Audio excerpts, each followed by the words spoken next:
네, 오늘은 빌립보서 3장 10절에서 16절을 중심으로 표대를 향하여 달리는 기쁨이라는 제목으로 하나님의 말씀 함께 나누도록 하겠습니다.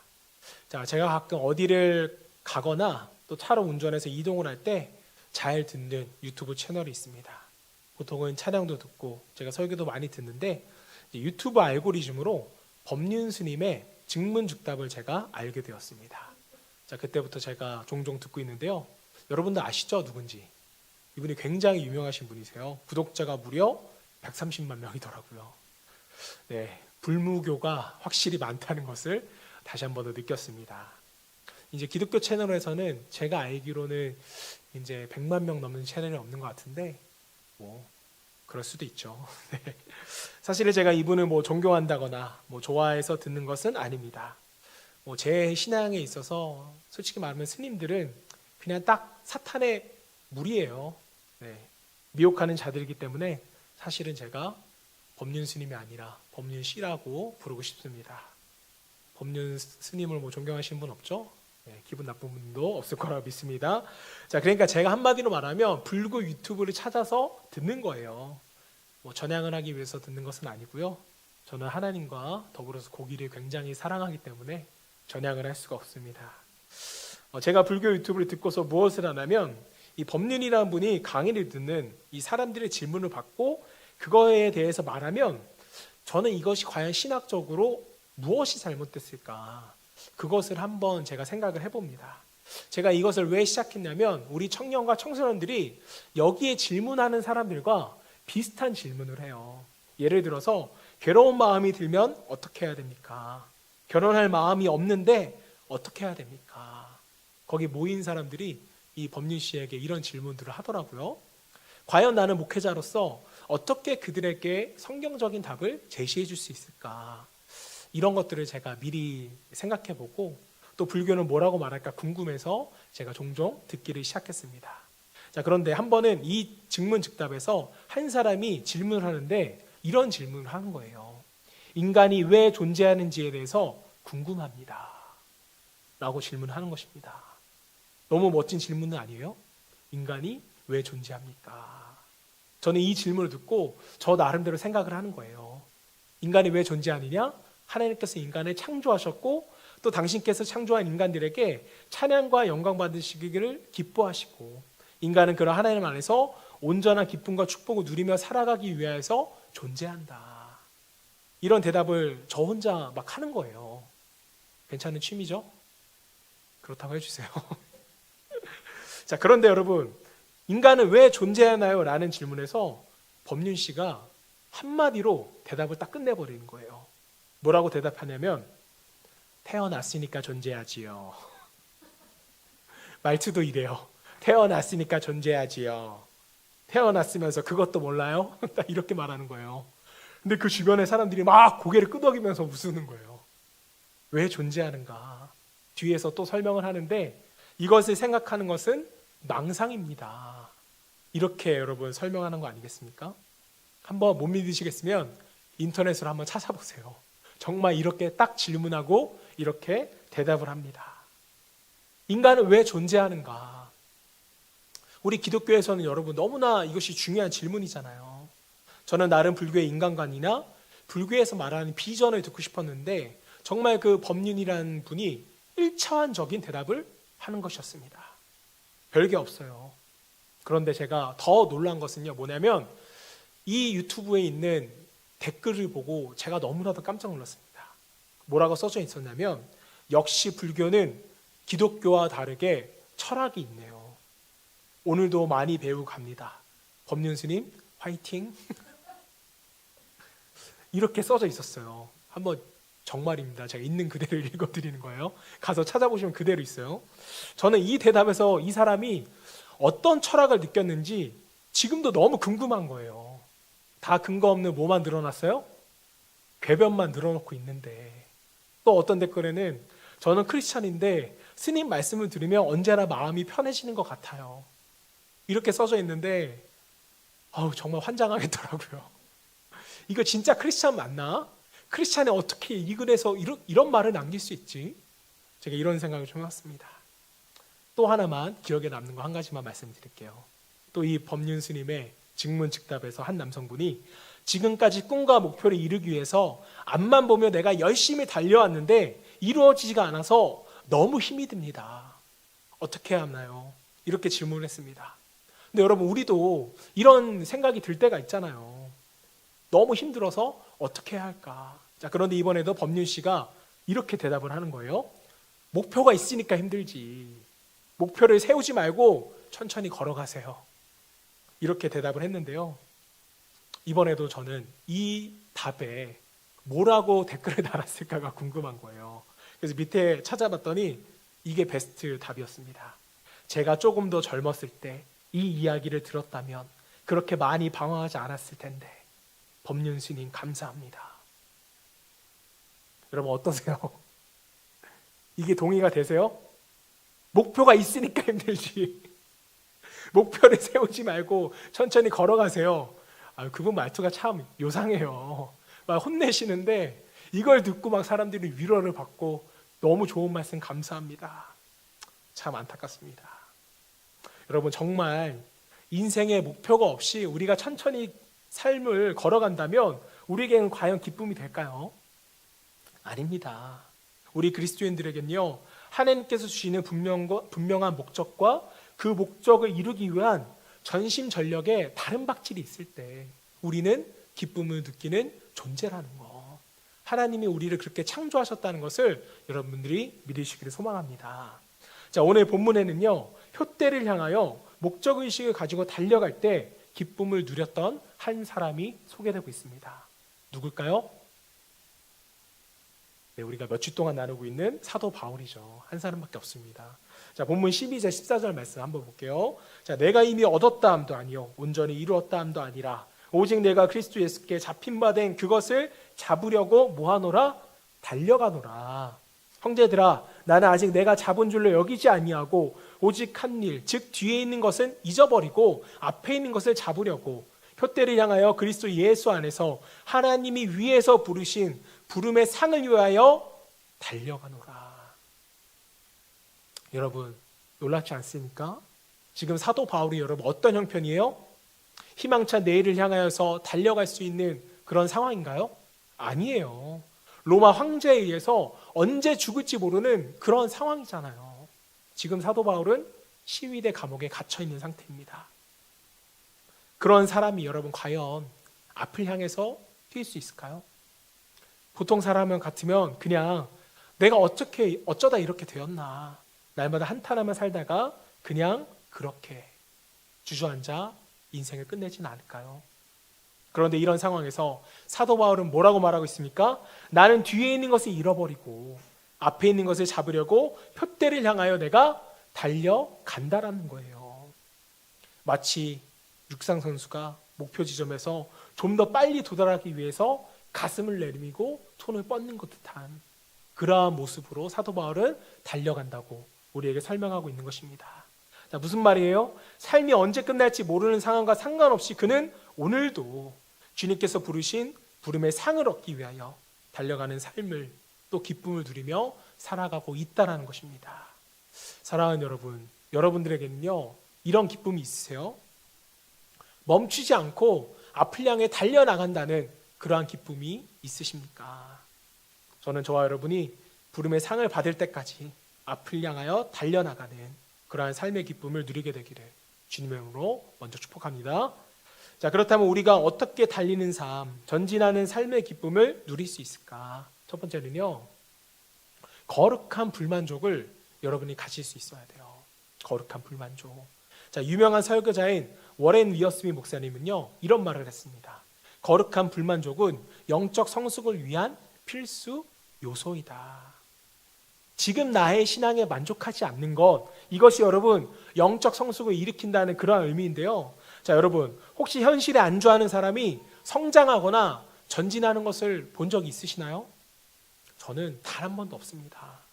이만하면 됐다 하는 순간 그 사람은 더 이상 어떠한 성장도 어떤 진보도 없는 의미 없는 그런 시간을 보내는 사람들을 저는 너무나도 많이 봤습니다. 자, 그런데 안타까운 것은 어느 정도의 일을 이루고 나면 많은 사람들이 누구나 다 이런 생각에 빠진다라는 거예요. 내가 이 정도 했으면 됐지. 여기까지 한 것만 해도 나는 대단한 거야. 이런 생각을 여러분 한다는 것이죠. 하지만 바울은 그렇게 생각하지 않았습니다. 본문 12절 말씀, 내가 이미 얻었다함도 아니요 온전히 이루었다함도 아니라 오직 내가 그리스도 예수께 잡힌 바 된 그것을 잡으려고 뭐하노라? 달려가노라. 계속 여러분 사도 바울은 달려가는 거예요.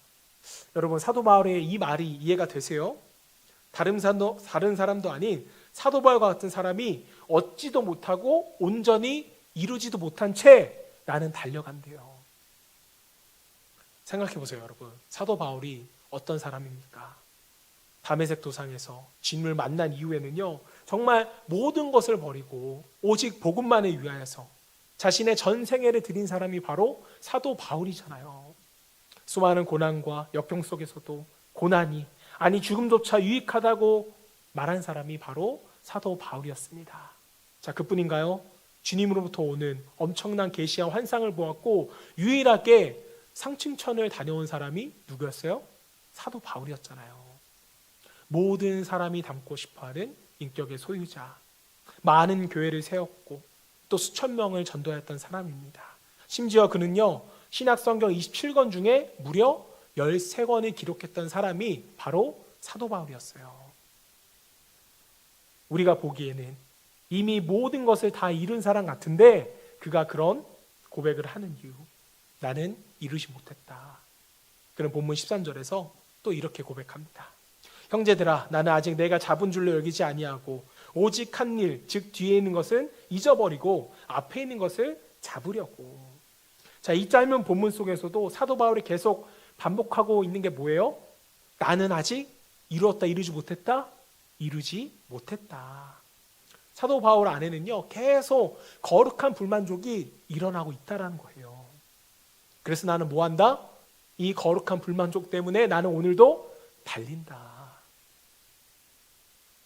하지만 안타깝게도 우리는 오늘 우리의 신앙적인 모습에 거룩한 불만족을 느끼지 못하는 경우가 더 많더라는 거예요. 오히려 뭐예요? 만족하고 안주할 때가 더 많습니다. 빌립보 교인들도 마찬가지로 자신들의 모습에 너무나 쉽게 만족을 하고 있었다는 거예요. 본문 15절 말씀, 그러므로 누구든지 우리 온전히 이룬 자들은 이렇게 생각할지니 만일 어떤 일에 너희가 달리 생각하면 하나님이 이것도 너희에게 나타내시니라. 이게 여러분 무슨 말입니까? 쉬운 성경으로 다시 한번 더 볼게요.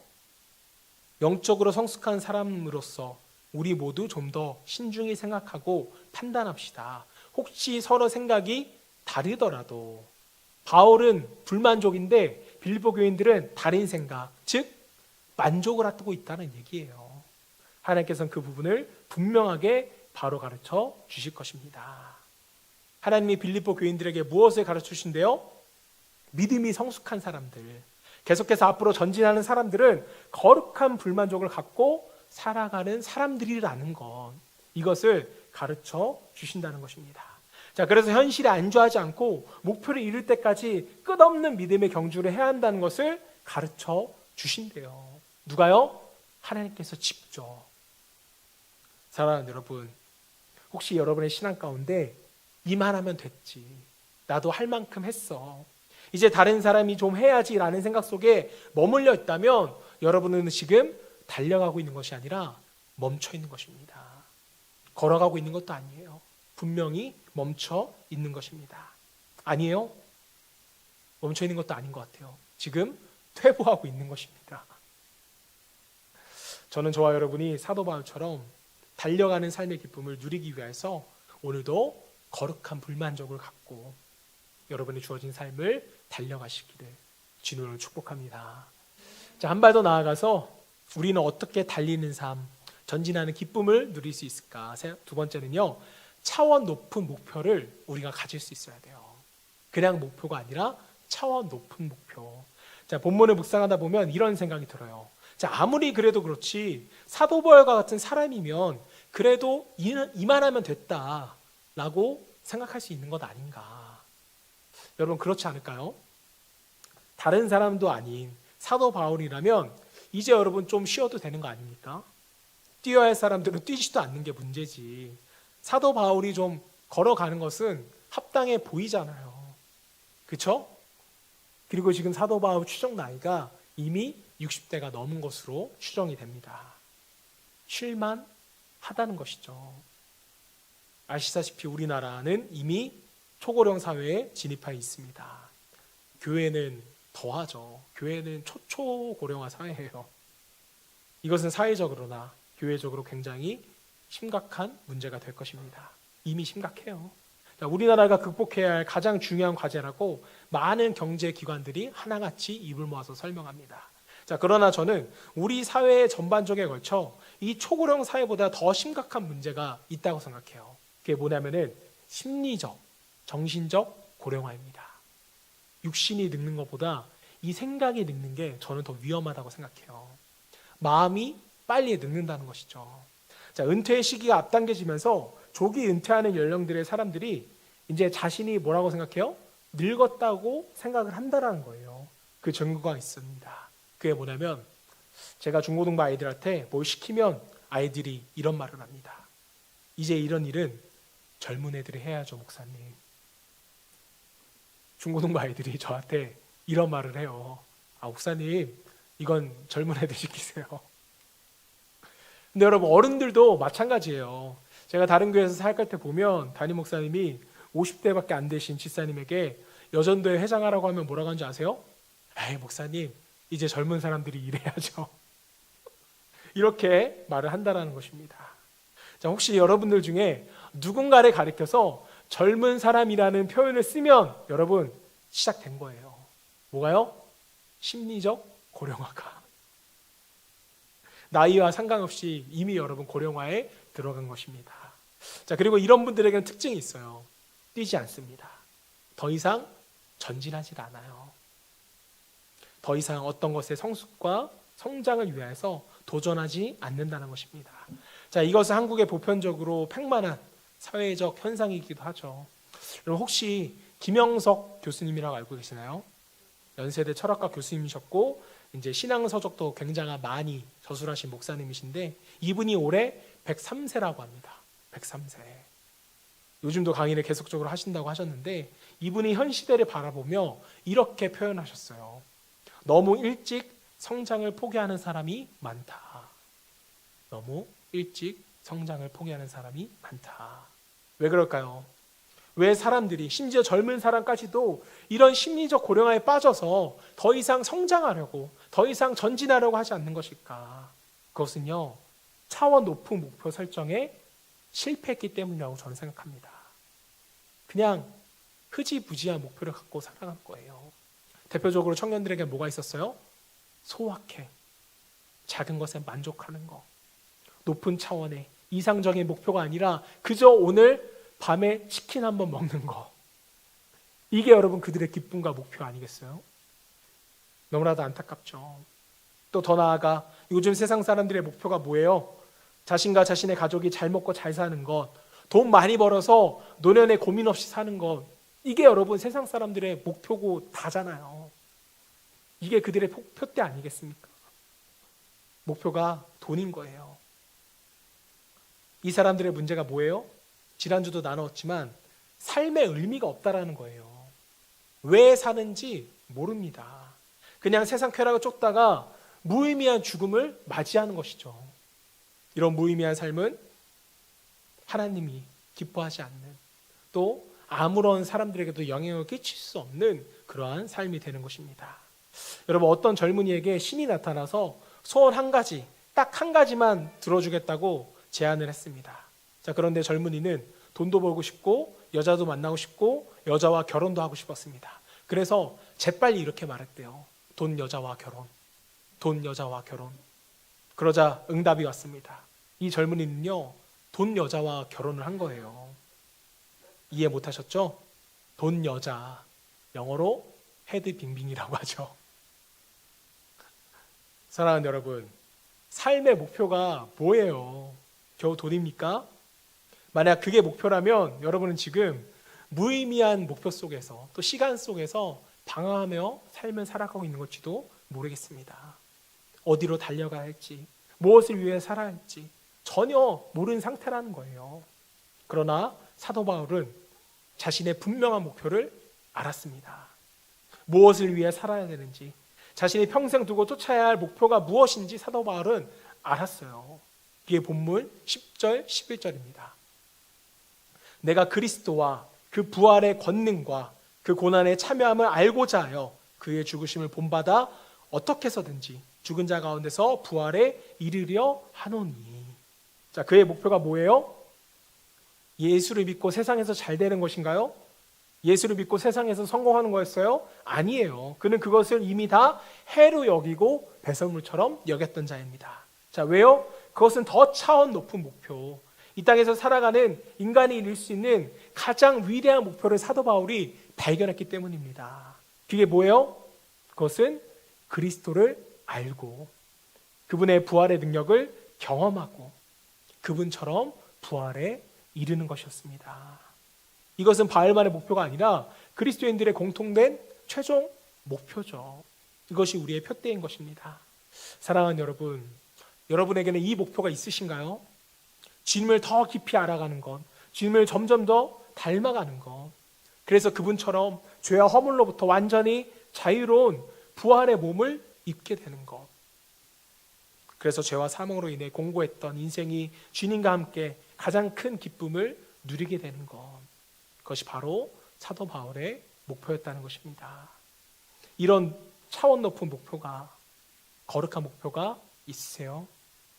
만약 이러한 목표가 없다면 우리가 세운 목표가 하늘로부터 온 것이 아니라 이 땅에 속한 것이라면 아무리 우리가 열심히 달려봤자 공허하고 허무한 일상을 반복하게 될 뿐이라는 것입니다.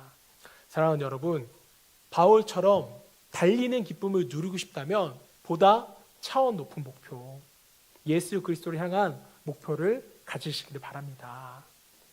이 목표가 우리의 목표라면 반드시 이루어질 줄 믿습니다.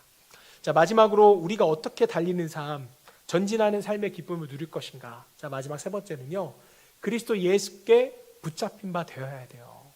다른 것이 아니라 그리스도 예수께 우리가 붙잡혀야만 이 삶을, 이 전진하는 삶을 살아갈 수 있게 되는 것입니다. 자, 이 땅에 속한 목표가 아니라 차원 높은 목표, 예수 그리스도를 알아가고 그분을 닮아가며 부활에 이르는 것, 이 차원 높은 목표를 우리가 갖게 될 때 우리는 평생 죽을 때까지 달려가는 삶의 기쁨을 누리게 될 것입니다. 자, 하지만 교회를 다닌다고 해서 모든 사람들이 이 차원 높은 목표를 갖는 것은 아니에요. 교회를 다니면서도 목표가 돈인 사람, 목표가 명예인 사람, 목표가 권력인 사람들, 목표가 세상의 유익인 사람들이 얼마나 여러분 많은지 모르겠어요. 또한 빌립보 교인들을 흔들어 놓았던 유대의 주의자들처럼 율법을 지켜 남들보다 선하고 의로운 사람이 되고자 노력하는 사람들이 많았습니다. 자, 왜 오늘날 교회 안에서도 사람들은 참된 목표, 차원 높은 목표, 그분을 닮아가며 그분처럼 부활에 이르는 것을 목표로 삼지 않을까? 이 이유를 사도 바울은 설명하는데 그리스도께 붙잡힌 바 되지 못했기 때문이라고 설명합니다. 본문 10절 12절 말씀, 내가 그리스도와 그 부활의 권능과 그 고난에 참여함을 알고자 하여 그의 죽으심을 본받아 어떻게 해서든지 죽은 자 가운데서 부활에 이르려고 하노니 내가 이미 얻었다 함도 아니요 온전히 이루었다 함도 아니라 오직 내가 그리스도 예수께 붙잡힌 바 된 그것을 잡으려고 달려가노라. 여러분, 사도 바울은 어떻게 부활에 이르려고 하는 높은 차원의 목표를 이루려고 달려가게 되었을까? 그것은 예수 그리스도께 붙잡힌 바 되었기 때문이라고 사도 바울은 우리에게 설명합니다. 고백하고 있는 거예요. 그리스도 예수께 붙잡힌 바 되었다. 이게 여러분 과연 무슨 의미일까? 그것은 다메섹 도상에서 주님의 인격적으로 만나 구원받은 사건을 의미하고 있는 것입니다. 이 사건으로 인해서 여러분, 사도 바울은요, 그때부터 주님에 붙잡혀서 오직 구원의 완성인 완전한 성화, 즉 부활에 이르기 위해 자신의 인생을 달려가기 시작했다는 것입니다. 그래서 더 주님을 닮기 위하여 더 알고 싶고 더 본받고 싶고 심지어 주님처럼 죽고 싶어까지 했잖아요. 왜요? 그렇게 달려갈 때 죽은 자가 가운데서 부활이 이르는 영광스러운 상급이 하늘로부터 주어지기 때문이었습니다. 자, 하지만 안타깝게도 많은 사람들은요, 구원의 확신을 가졌다고 하면서도 어떻게 살든지 상관없이 나중에 다 죽은 자 가운데서 부활에 이르게 될 것이라고 생각을 하더라는 거예요. 여러분, 이것은 착각입니다. 그게 바로 구원파라는 이단이 말하는 논리예요. 자, 그렇다면 사도 바울은요, 달려갈 필요가 없죠. 그냥 그 전에 멈춰 있거나 천천히 걸어가면 되는 거 아니겠습니까? 자, 확신하건대 만약 그렇게 주장하는 사람이 있다면 바울은 이렇게 되물었을 것입니다. 구원의 확신에 가셨다고요? 정말 구원을 받으셨다고요? 그런데 어떻게 그 놀라운 구원, 가장 고상한 지식인 예수 그리스도를 만나고 나서도 어떻게 그에게 붙들려 구원의 완성인 온전한 성화를 이루기 위해서 달려가지 않을 수가 있습니까? 이렇게 그 사람에게 물었을 것입니다. 좀 더 쉽게 말하면 정말 구원의 확신이 있는 사람이라면 성화 또한 이루려고 달려갔을 거란 의미라는 거예요. 사랑하는 여러분, 정말 예수님께 붙들리셨습니까? 정말 구원 받으셨어요? 그렇다면 성화를 이루시기 위하여 달려나가시길 바랍니다. 전진하셔야 돼요. 성화라는 것은 어려운 의미가 아닙니다. 예수님을 닮아가는 것, 주님 안에서 기뻐하는 것, 늘 부족하지만 날마다 조금씩 그분과 가까워지기 위해서 나아가는 것, 이게 여러분 성화라는 것입니다. 여러분, 달려가는 사람이 하나님과 가까워질까요? 걸어가는 사람이 하나님과 가까워질까요? 달려가는 사람이 당연히 가까워지죠. 오늘 저와 여러분이 모두가 예수님께 붙잡힌 바 되어 성화되어지고 달려가는 기쁨을 누릴 수 있기를 주님으로 축복합니다. 한 가지 이야기 나누고 말씀을 마치도록 하겠습니다. 여러분, 전 농구 선수, 현 예능인 서장훈 선수 아시죠? 어제도 아내랑 우연히 TV를 보다가 이 서장훈 선수가 나와서 이야기를 했는데, 이분이 이제 농구 국가대표까지 하고 지금은 예능에서 활발히 활동을 하고 있는데, 이분의 아버지가 굉장히 신앙이 좋으신 분이라고 합니다. 자, 예전에 TV에서 우연히 이 서장훈 선수가 나와서 하는 강연을 제가 본 적이 있는데요.